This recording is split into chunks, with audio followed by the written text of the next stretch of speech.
Today, the defense started presenting its case in a murder trial that contains a combustible mix of race and guns and is playing out in the same state where Trayvon Martin died, Florida. The accused is a 47-year-old white software developer named Michael Dunn. The victim, an apparently unarmed black 17-year-old named Jordan Davis.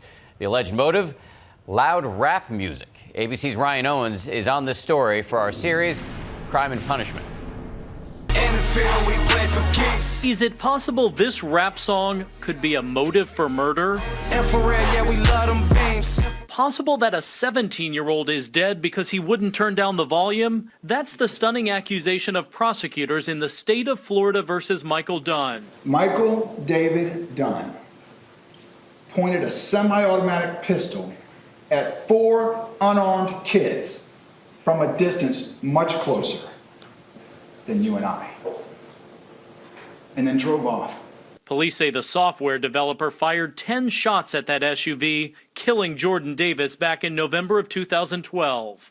Prosecutors rested their case earlier today, ending with graphic testimony from the medical examiner. How many separate gunshot wounds did you find to Jordan Davis's body? 3 gunshot wounds. The ME displayed Jordan Davis's clothes for the jury. The bullet-riddled tank top, the blood-stained T-shirt. So right about here is where the bullet entered. Noticeably absent for this testimony, Davis's parents. They've been here every day, but their civil attorney says they just couldn't sit through this. It wasn't until today that they decided that there's a line there, and the photographs that came from that was across that line.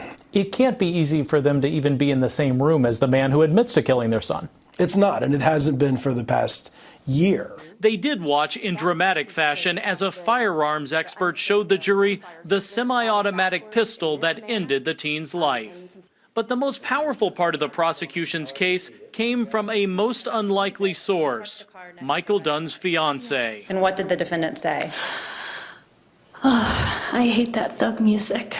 Rhonda Royer testified those are the last words she heard her fiance say before he opened fire on the SUV parked right next to him. The couple had stopped at this Jacksonville gas station to buy wine after the wedding. She went inside. That's her on the store surveillance tape with a bottle of wine.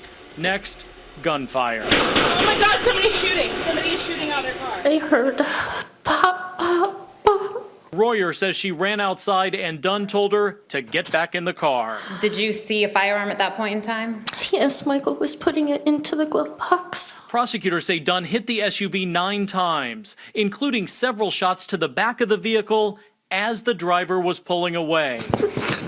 Royer was a reluctant witness for the prosecution, sobbing and shaking throughout her testimony that the state hopes will put her fiancé away for life. She described how after the shooting, Dunn left and never called for help, that instead they went to this hotel, ordered pizza, and shared more drinks. Royer testified it was her idea to head back to their home in Central Florida without telling a soul what happened, after seeing the reports of the teenager's death on the news. Why did you decide that you all needed to go home? Because I thought I was going to be arrested too. When police did arrest Dunn the next day, he told officers he fired in self-defense. I was so afraid that I didn't have time to think. I only reacted. That he felt threatened and thought he saw a weapon. It was either a barrel or a stick, but sir, they're like, we're gonna kill you. No weapon was ever found in the teenager's car. Still, Dunn's attorney says Jordan Davis was the aggressor and threatened his client. You're dead. This is going down now. With a shotgun barrel sticking out of the window.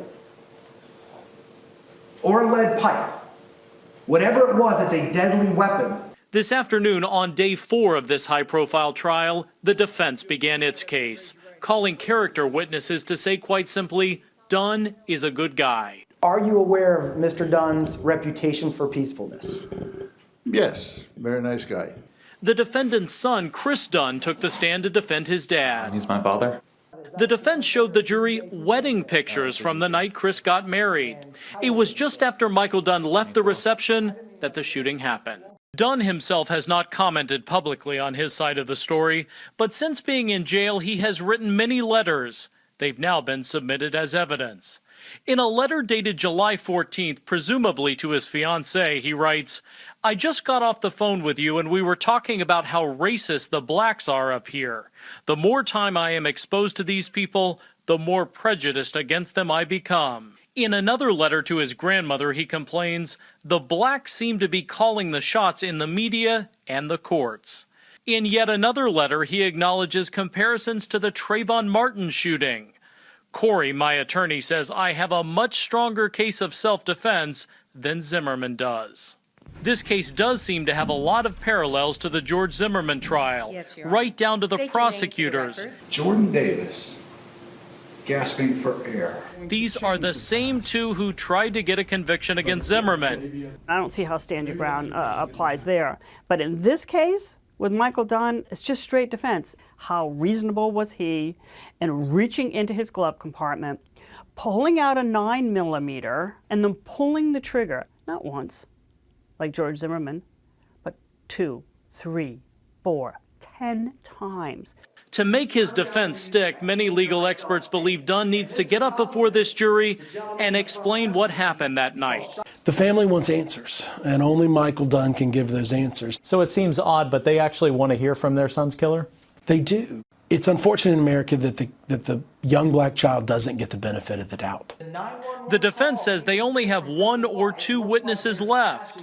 The question remains tonight, will Michael Dunn be one of them?